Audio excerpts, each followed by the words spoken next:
Para no perder más tiempo y no continuar con el programa, déjenme presentar al presidio.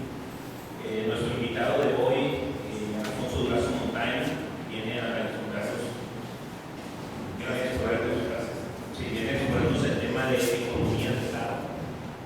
Ingeniero Requino Angulo, presidente de Canacintra. Licenciado Sergio Meraz, presidente de Temeral. Y Francisco Vega, ex candidato a presidente municipal de Tequén. Y bueno, Edgar Enríquez, que en unos minutos más nos acompañará, presidente de Canadá. Quisiera hablar un poco del currículum, Alfonso, si nos permites, un resumen rápido y pasamos ya a la recta para Alfonso Durazo Montaño, sonorense, como todos sabemos, nació en Bavispe, Sonora, el 11 de julio de 1954. Es licenciado en Derecho de la Universidad Autónoma Metropolitana. Tiene estudios de Ingeniería Civil en la Facultad de Ingeniería de Durango. Realizó estudios de maestría en Administración Pública en el Instituto Nacional de Administración Pública de Sonora. Es doctor en Políticas Públicas por el Instituto Tecnológico de Estudios Superiores de Monterrey. Colaboró de 1973 a 1982 en las Direcciones Generales de Información y en la Dirección General de Radio y Televisión Cinematográfica RTC de la Secretaría de Gobernación. Fue subdirector de difusión de la Secretaría de Gobernación y Presupuesto, director de Comunicación Social del CREA, director de Delegación y director de Organización Juvenil del DIN-UCE. Ocupó el puesto de subdirector técnico de Delegación Cuauhtémoc en la zona centro en 1985. Ahora me tocó batallar, sí, y de subdelegado político de la zona centro de Pilo, también me tocó batallar, de la misma delegación del 86 al 87. Se desempeñó como secretario particular, secretario de Desarrollo Social del Gobierno del DF del 92 al 93 y en el año 1994 se desempeñó como secretario general de Desarrollo Social del Departamento de Seguridad. Asimismo, se desempeñó como director general de Comunicación Social de la Secretaría de Gobernación del 94 al 95, como secretario particular del presidente del Consejo Ejecutivo Nacional del CEN, del PRI, Luis Fernando Colosio Murrieta, del 89 al 92, y como secretario particular del candidato a la presidencia de la República del PRI, Luis Fernando Colosio, del 93 a marzo del 94. A partir del 17 de julio del 2000 se desempeñó como secretario particular del presidente electo, Vicente Fox Quesada, y del 1 de diciembre del mismo año fue designado secretario particular del presidente de la República. El 1 de agosto del 2003 fue designado finalmente como vocero presidencial y coordinador de comunicación social de la presidencia de la República. Fue candidato a senador de la coalición de partidos denominado Por el Bien de Todos por el Estado de Sonora en el año de 2006 y candidato a diputado plurinominal por la primera circunscripción electoral para la 62 legislatura del 2012 al 2015. Bueno, bienvenido, Alfonso. Muchas gracias. Gracias, Julio. Bueno, primeramente, gracias a todos por estar aquí. ¿Escuchan? Bueno, gracias a todos por estar aquí. Agradezco a Edgar Manríquez, que aún no está todavía por acá, pero que nos haya dado espacio. Agradezco a Julio Carlos las facilidades, a Concanaco en general y en particular a Julio y a Andrés las facilidades para realizar el evento, a Regino Angulo que nos acompañe por acá, a Sergio Meraz, estimado profesor Vega, y también quiero agradecer por acá la presencia de Víctor Barreras, un compañero de Morena, encargado del despacho de Morena aquí en el municipio. Quisiera nada más respecto a los datos curriculares precisar un par de cosas.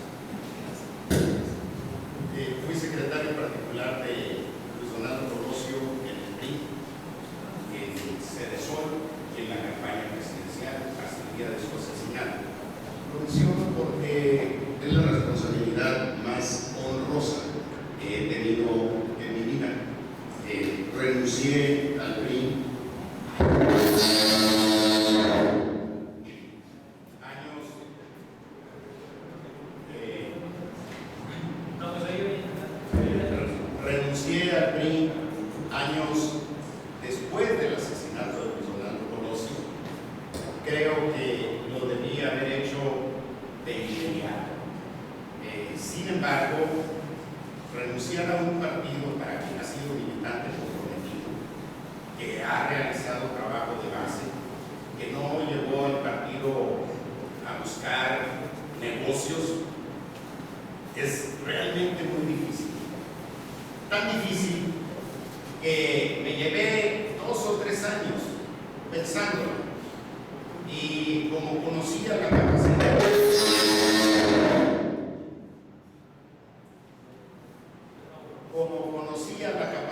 de presión y de represión del sistema,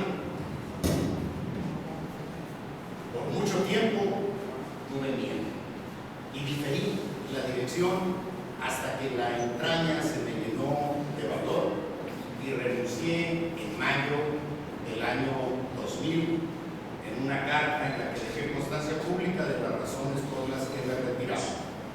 Un día después busqué al candidato Vicente Fox, a quien no conocía, me sumé a su campaña y terminé como secretario particular del presidente Fox. Después del asesinato de Luis Donaldo, yo digo que sin el asesinato de Luis Donaldo tal vez hubiese terminado con un corruptillo más, como cualquier priista, corruptillo más. Sin embargo, está de por medio el asesinato de Luis Donaldo, que a mí me llevó a considerar que un partido que había utilizado el asesinato en la disputa como recurso en la disputa por el poder presidencial no tenía absolutamente ningún futuro, o cuando menos yo no tenía nada que hacer ahí. Fue así que me planteé desde entonces buscar sumar mi granito de arena al esfuerzo de impulsar un cambio en el país. Es así que un día busco al candidato Fox, renuncio un lunes, lo busco un martes. Yo era, que dijéramos, un hombre conocido en aquella época, no tanto por ser Alfonso Durazo, sino por haber sido secretario particular de Luis Donaldo. Y eso, la verdad es que me abría muchas puertas. El candidato Fox me recibió de inmediato. Creo que entendió el valor político de que el secretario particular de Luis Donaldo renunciara al PRI y se sumara a su campaña.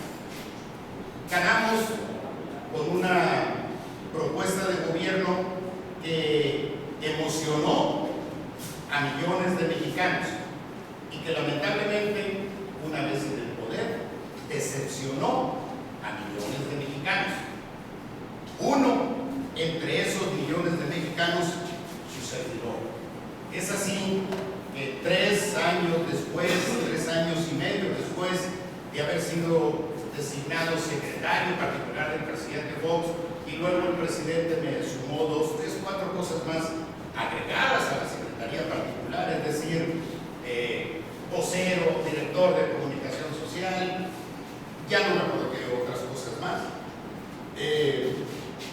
Terminé renunciando a todas esas responsabilidades en virtud de que mi suma a la campaña de Vicente Fox obedecía al convencimiento que tenía que Vicente Fox representaba la posibilidad de impulsar un cambio en el país.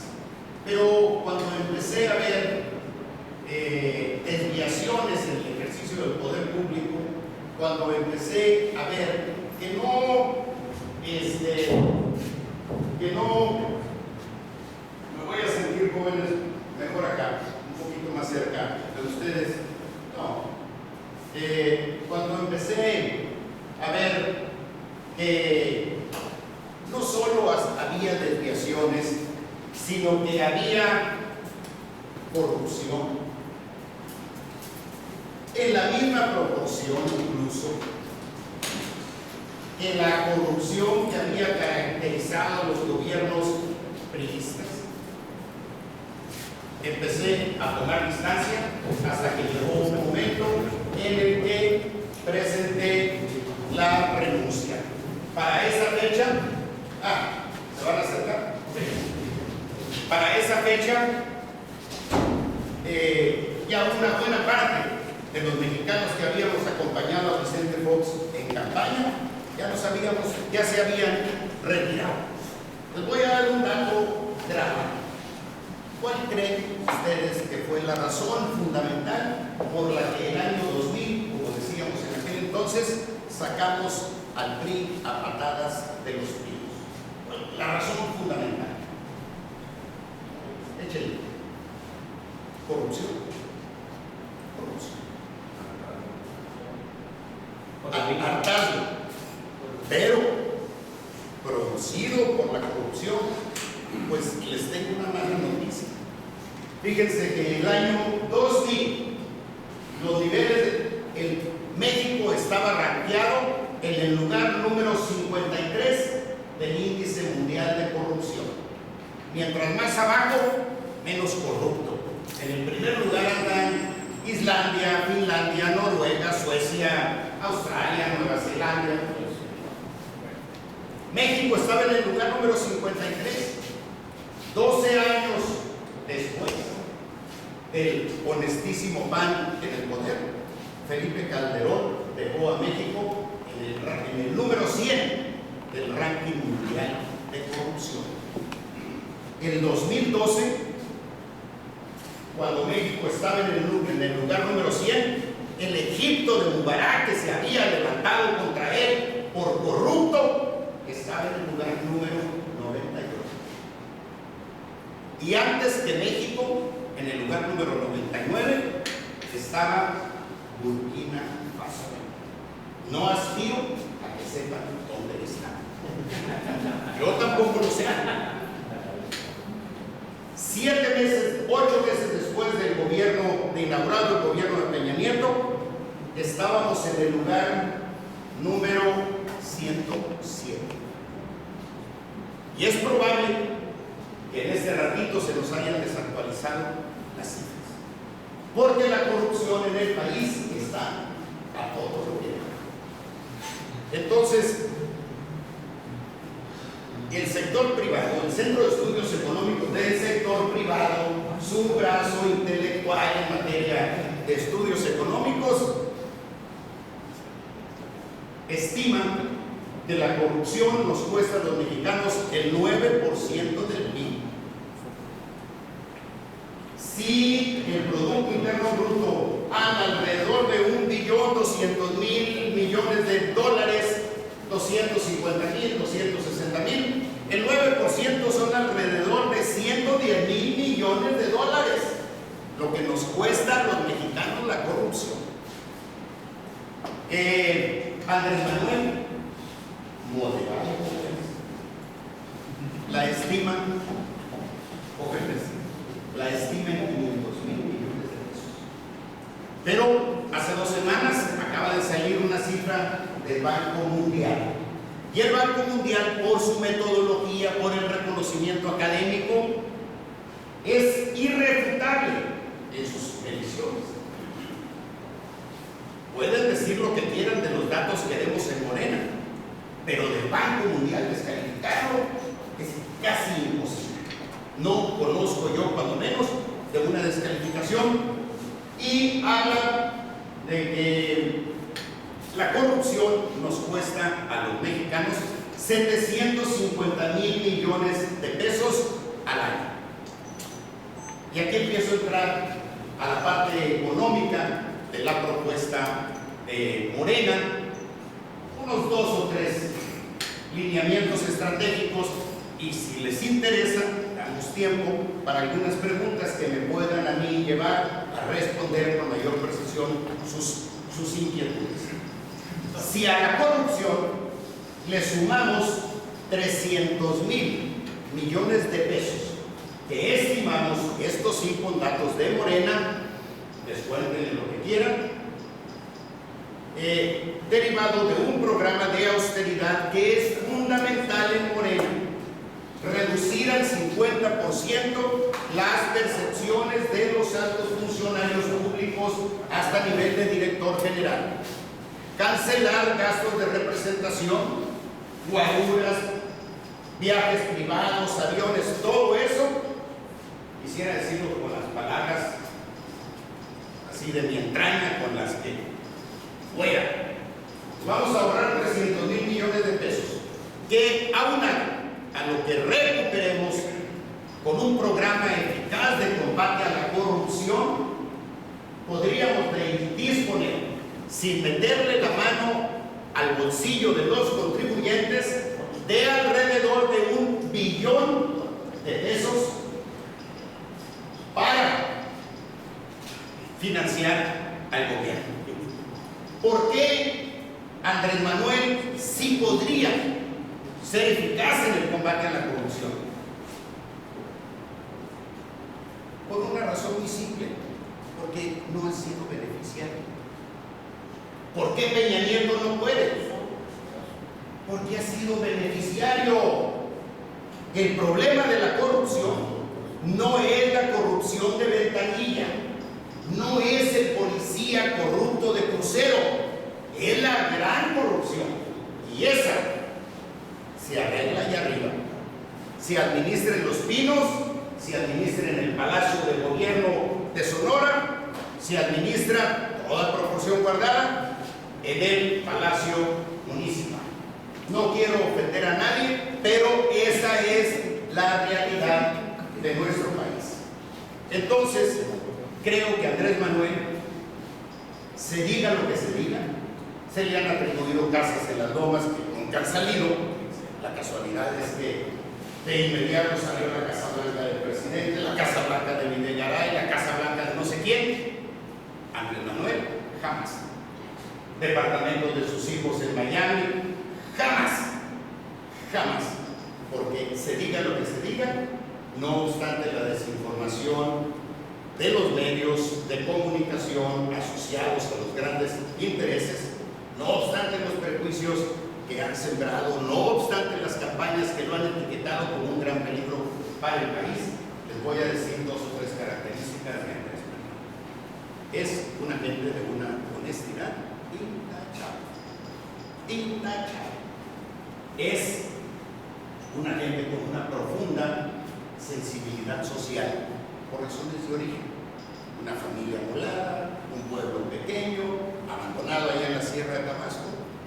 Es un tipo nacionalista. Es un tipo nacionalista. No patriotero. No traemos nada contra la globalización. Aún más, se lo voy a decir más claro. Después de escucharme hablar y me revisan, no me van a encontrar por ningún lado ni la hoz ni el martillo. Pero muchos empresarios lo han creído por mucho tiempo. Esos son los atributos de Andrés Manuel, y podría sumarle uno más. Es un tipo idealista. Es un tipo idealista. Ahora, ¿eso hace perfecto a Andrés Manuel?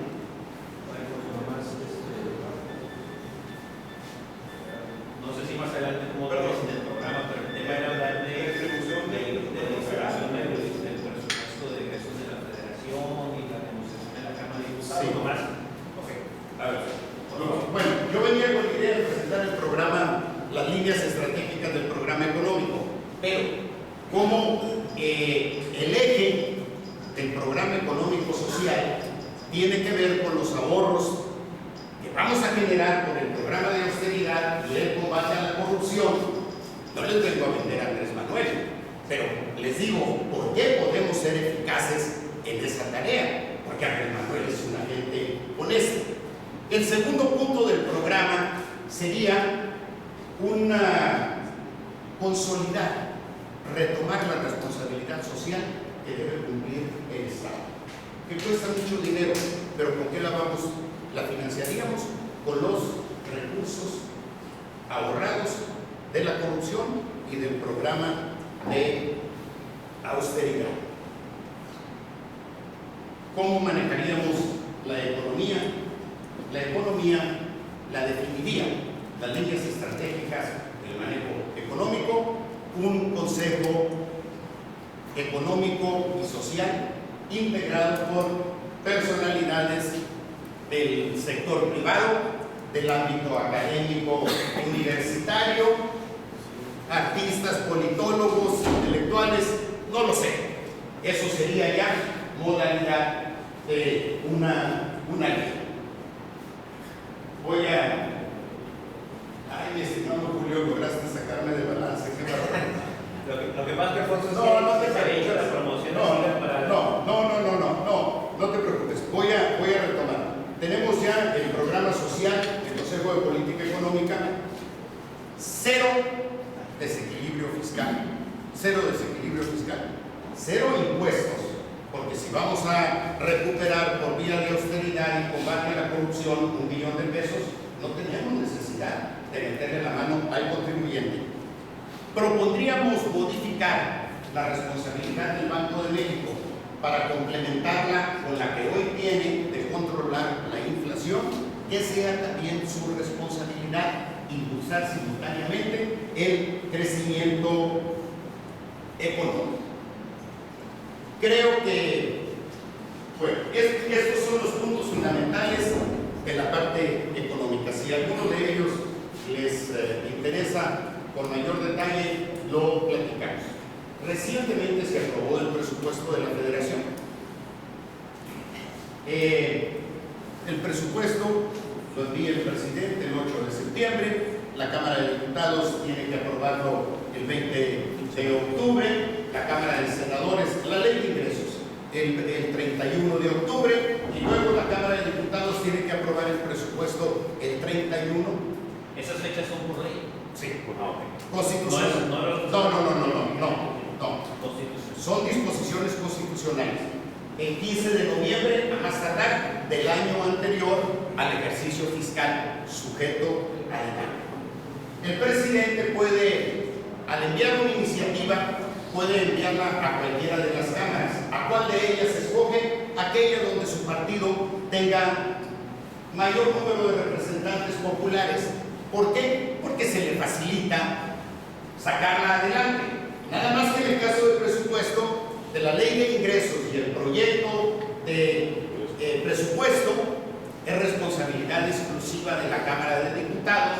Entonces el presidente tiene que mandarla a la Cámara de Diputados. La ley de ingresos llega a la Cámara de Diputados, se aprueba el procedimiento en 2 minutos. Llega una ley a la Cámara de Diputados, pasa a la comisión correspondiente. Cámara de Diputados, senadores tiene alrededor de 40 comisiones que corresponden en lo general con cada una de las grandes dependencias del sector público. Hay una comisión de presupuesto integrada supuestamente por técnicos, diputados que conocen el tema presupuestal. Ahí se analiza, se debate, se modifica, se aprueba con las modificaciones que quieran, se dictamina y pasa al Pleno, y ahí en el Pleno se da el mismo procedimiento que en la Comisión de Presupuesto. La responsabilidad de la Cámara de Diputados es deliberar. ¿Para qué? Para mejorar el debate, en la deliberación, mejorar el contenido de las iniciativas presidenciales. Pues ¿cuántas modificaciones creen ustedes que les hicieron en la Cámara, en la Comisión de Presupuesto? ¿Y cómo saben? Ni una sola. Era una perfección de iniciativa de ley de ingresos. Llega al Pleno y aquí en el Pleno hay un procedimiento, se aprueba en lo general la iniciativa, 500 artículos por decir algo, la apruebas en lo general, pero te reservas para analizar en lo particular 5, 10, 15, 20 artículos con cuyo contenido no estás de acuerdo. Se vota en lo general, entonces se reservan 276 artículos. Cada artículo reservado tiene 2 posibilidades. Se somete al acuerdo del Pleno si se aprueba la discusión. Si se aprueba la discusión, se discute. Y una vez discutido, se somete otra vez a votación para ver si es de aprobarse el contenido de lo discutido. De las 276, ¿cuántas modificaciones creen que se aprobaron a debate, para debatir? Una.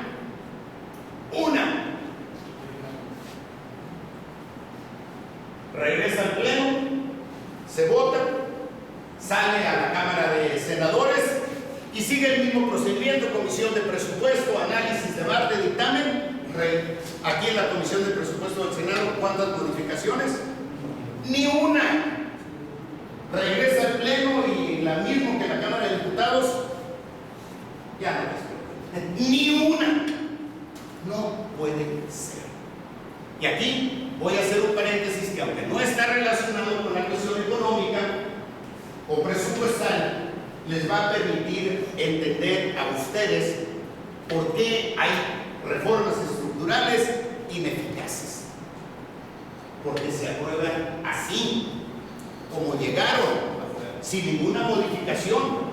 Yo entiendo que la Cámara de Diputados está llena de levantaderos, pero cuando menos hay 500 ahí que vienen de Sonora, Yucatán, y algo se les puede ocurrir a los 500 para mejorar las cosas.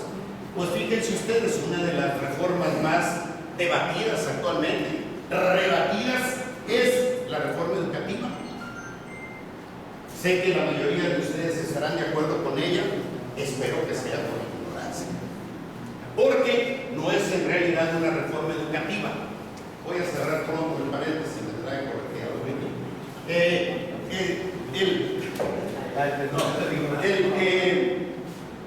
La reforma educativa es una reforma administrativa que busca modificar el estatus, que busca modificar la relación laboral. Si tú aceptas, maestro, la evaluación, en el momento que estás firmando, aceptando tu evaluación, estás renunciando a todos tus derechos adquiridos. Esa es la realidad.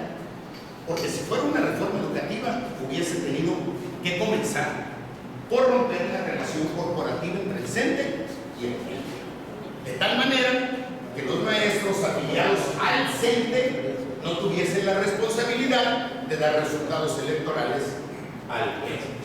Pero fíjense, un miércoles el Senado aprueba, el presidente manda la iniciativa educativa al Senado. Se aprueba sin ninguna modificación. Nos llega un miércoles en helicóptero a la Cámara de Diputados, como a la 1 de la tarde, porque está tomada la Cámara. Como está tomada, no podemos debatir ahí. Nos dicen, regrésense al Senado, y ahí va el helicóptero al Senado, que está tomado, no podemos debatir ahí. Terminamos en el centro Banamex, para hacerles el cuento largo, a las 7 de la tarde. A las 8 de la noche estábamos ya debatiendo la reforma educativa, que estaba integrada por un paquete de 3 leyes contenidas en 1500 cuartillas que nadie, ninguno de los diputados habíamos tenido en nuestro poder. Ese paquete incluía 8 modificaciones constitucionales, y a las 11 de la noche ya habíamos aprobado 3 leyes relacionadas con la reforma educativa y nos habíamos buscado 8 artículos de la Constitución. Ninguna modificación. Yo la voté en contra, en primer lugar, porque era irresponsable votarla a favor. ¿Con qué elementos podía yo llegar a la conclusión de que era útil para el país cuando nadie la había conocido? Para que se den una idea sobre la relevancia de las modificaciones constitucionales, yo les digo que ese día, en el transcurso de 15 minutos, dejamos a la Constitución marchada como el bolcha navideño. La Constitución española, que surge del proceso de transición después de la muerte de Franco, tiene 37 años. En 37 años, ¿cuántas modificaciones crees que lleva? 4. Nosotros nos chamuscamos 8 en 15 minutos. Y en los 3 años que yo fui diputado, fueron como 72 modificaciones constitucionales. Es un absurdo. Es un absurdo. Por eso las reformas estructurales del presidente Peña Nieto no funcionan. Porque como llegan, salen. Y no sabemos ni siquiera quién las confeccionó, qué contienen, a qué intereses responden. Y el sector empresarial está encantado con las reformas estructurales, pero así no van a funcionar jamás, porque no incorporan la visión de ningún grupo, sector, nada que piense que tenga una visión diferente a la del presidente de la República o a la del grupo de poder que está influyendo de manera definitiva en el presidente de la República. Entonces, regreso al tema del presupuesto. Y por eso el presupuesto no va a funcionar. No va a funcionar por esa misma razón. Pero eso sí, dejan en el presupuesto 50,000 millones de pesos libres. Para que los distribuya la Cámara de Diputados como le dé su gana. Nada más que la Cámara de Diputados no es en realidad una Cámara de Diputados, es una Cámara de fracciones parlamentarias. Los que mandan en la Cámara son las coordinadoras de las fracciones parlamentarias. Yo recuerdo que cuando Luis Donaldo fue secretario de Sedesol, nos tocó impulsar la primera ley de desarrollo urbano y ecología. El presidente de la comisión correspondiente en la Cámara de Diputados era Alejandro Encinas, del PRD, y salió por unanimidad.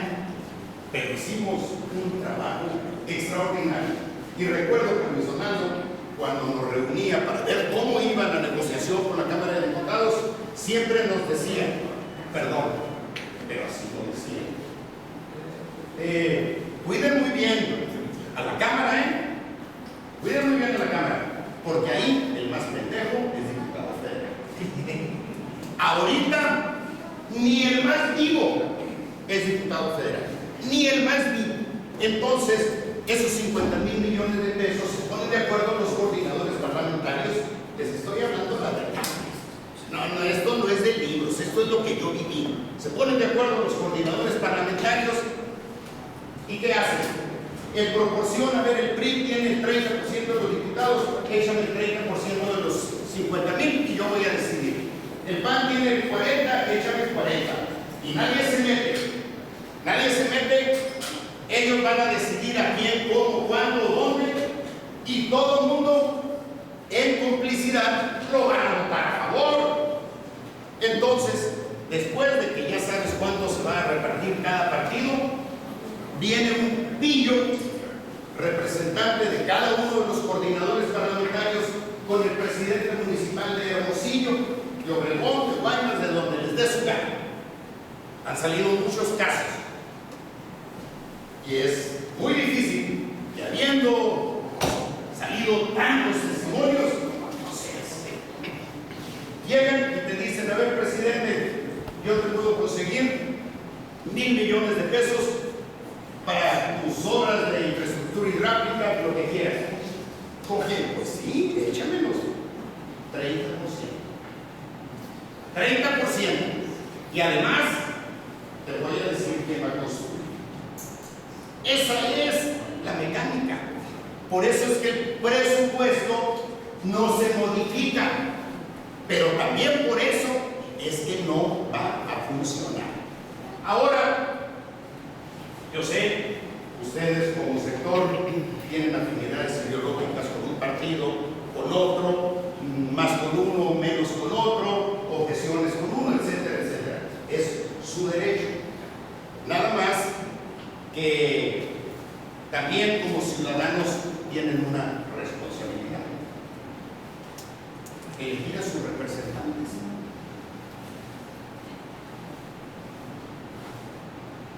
Un representante, un candidato hace campaña quien gatusa a mucha gente, si cuenta con los recursos suficientes para pagar el acceso a medios,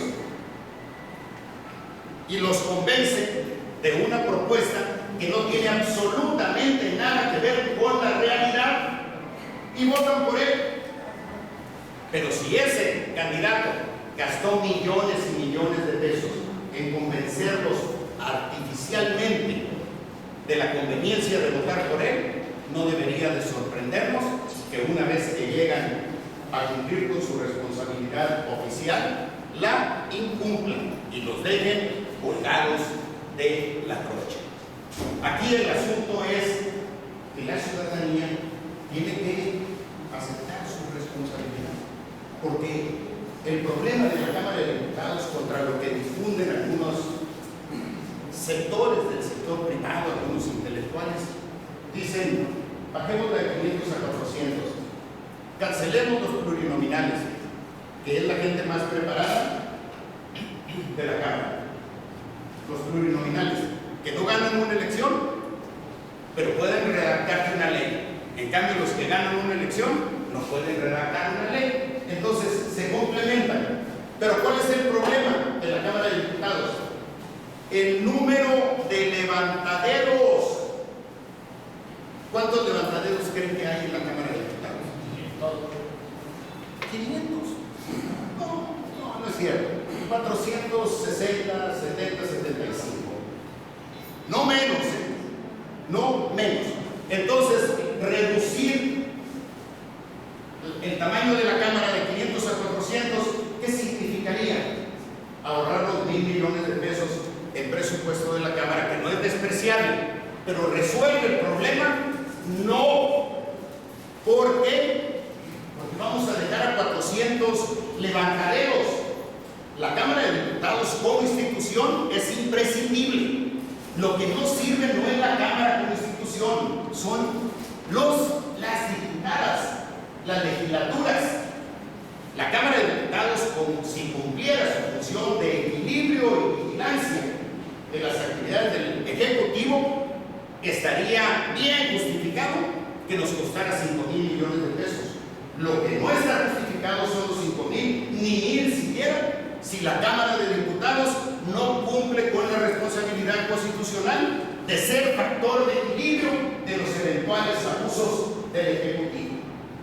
Les voy a poner un ejemplo. Así como Calígula nombró cónsul a su caballo, bueno, Peña Nieto acaba de proponer a Fidel Herrera de cónsul en Barcelona, y lo traen de la cola los mexicanos que radican en Barcelona, y a la gente de Barcelona denuncian la ofensa que el gobierno mexicano les haya mandado un pillo de ese tamaño, y lo aprobó el Senado por unanimidad.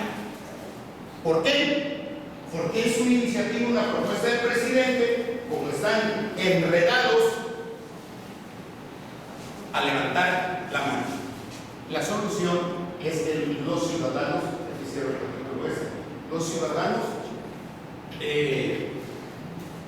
racionalicen su voto. Está bien que una organización empresarial tenga una ideología de su preferencia. No está bien que los ciudadanos hagan abstracción de una serie de desventajas evidentes de los candidatos solo para privilegiar la ideología que los identifica como sector empresarial. No, porque a la larga a ustedes les está costando mucho. Ustedes son en buena parte los que generan la riqueza del país, y a veces son beneficiarios de la corrupción, pero siempre son los que pagan la corrupción. Y por 5 o 10 beneficiarios grandotototes, entre los que no están ustedes, se solidarizan con políticas del gobierno que dicen que benefician al sector empresarial. Benefician a 3, 4, 5 empresarios, 10, un puñado que caben en un elevador. Pequeño, por cierto. No al sector empresarial. Y entonces esos grandotototes les dan cuerda. Fíjense ustedes, la ley de telecomunicaciones, ¿cómo nos la advirtieron? Bajas en los servicios, cancelación del costo de telefonía de larga distancia. Revisen sus recibos. Efectivamente, ya no hay cargo por larga distancia, pero vean cómo se lo doblaron por otro lado. Revisen a ver si efectivamente hubo eso. El presupuesto de la Federación tiene 4.760.000 millones de pesos. La gobernadora ya festejó que a Sonora nos fue muy bien porque nos dieron 7.600 millones. Es el 0.82, ni siquiera el 1 del presupuesto.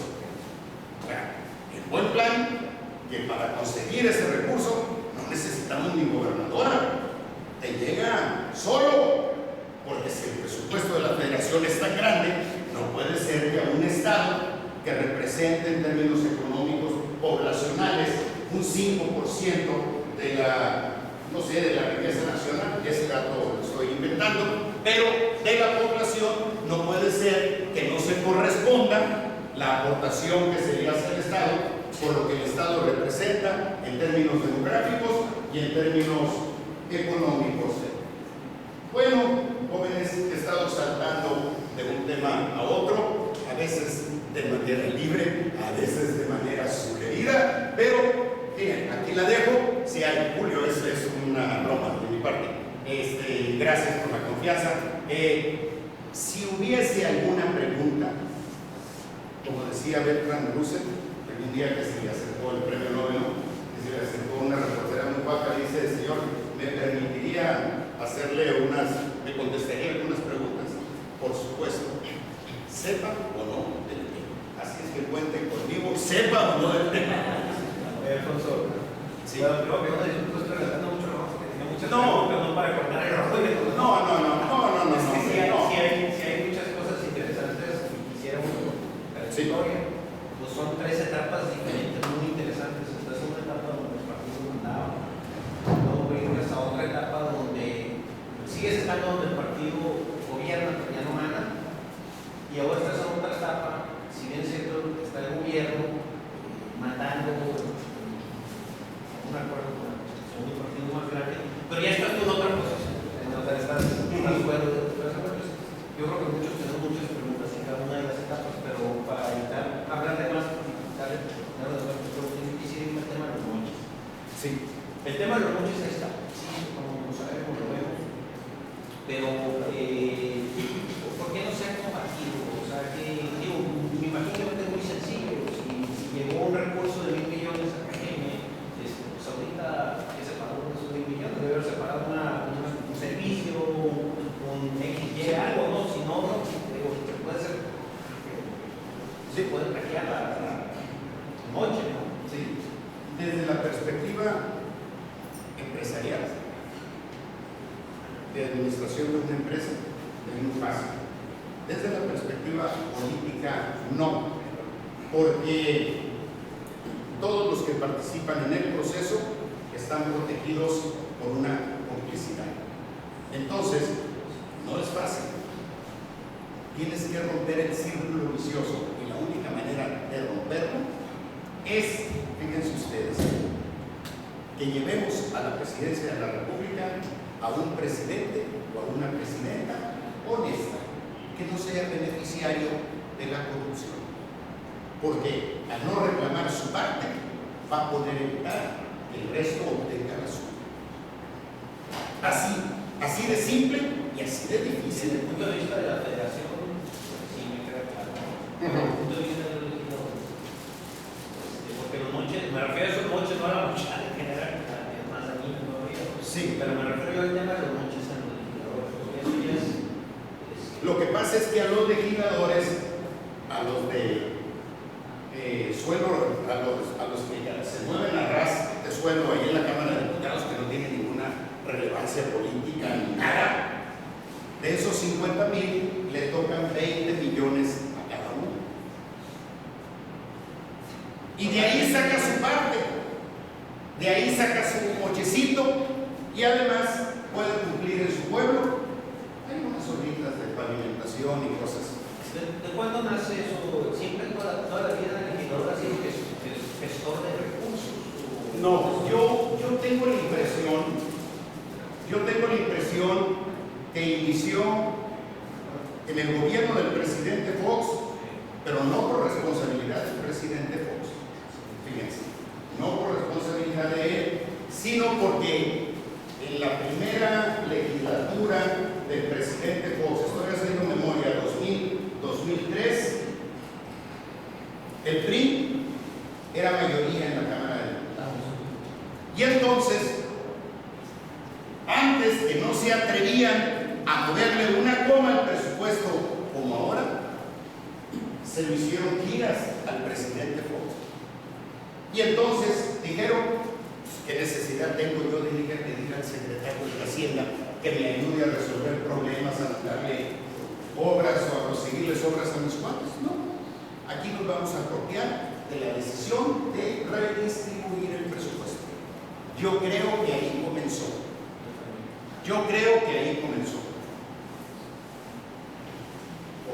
El costo económico. Buenas tardes. Su servidor José Castillo de la revista Prioridad Máxima. Y una más que me llama la atención, el costo económico que tendría evitar esa corrupción. Porque si bien usted menciona que dependiendo del presidente, de ahí se mueve para abajo, pero pues hay lugares lejanos como Sonora que Diosito no los ve, menos el presidente de México. A ver, yo creo que el costo es relativamente bajo si tienes autoridad moral para hacerlo. Es que las personas que lo van a hacer, que lo van a ejecutar, también están dentro de la corrupción. No si el presidente de la República no está. No me acuerdo qué presidente dijo quién resiste un cañonazo de 50,000. Álvaro Obregón. Bueno, hay gente que lo resiste. No. Hay gente que ponemos otro cero, lo cambiamos a euros. Digo, es México. No. Es posible. Miren, cuando llegamos a Los Pinos con el presidente Fox, yo le decía, presidente, en aquel tiempo, en el año 2000, estaba la figura de Nelson Mandela después de haber logrado la apartheid y todo eso en Sudáfrica. Le decía, presidente, tú puedes ser un Mandela latinoamericano, a condición de que no pierdas la voluntad de concedernos a los mexicanos lo que nos ofreciste en campaña.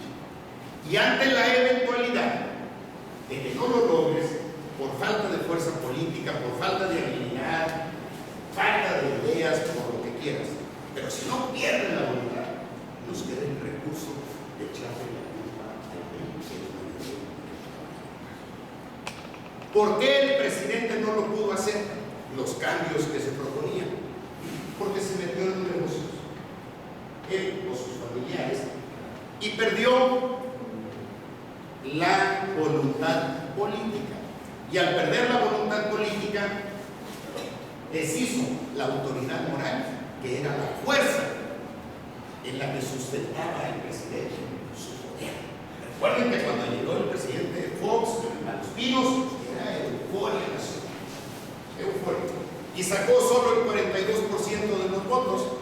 Aquí la gobernadora sacó el 48%, y yo no veo gente emocionada con ese triunfo. Ese era como hacer rayos. Adelante. Y ya, Julio. En cuanto a la reforma educativa, la unidad de control presupuestal de la Secretaría de Hacienda hizo un impacto. Cualquier reforma tiene que tener un costo. Y estamos hablando de que la reforma educativa, según la Secretaría de Hacienda, tendría un costo de alrededor de 5,000 pesos. Analizado esa operación. Al final de cuentas, en el presupuesto de ingresos de la Federación no se ha reflejado ninguna inversión fuera en educación, al contrario, para capacitación de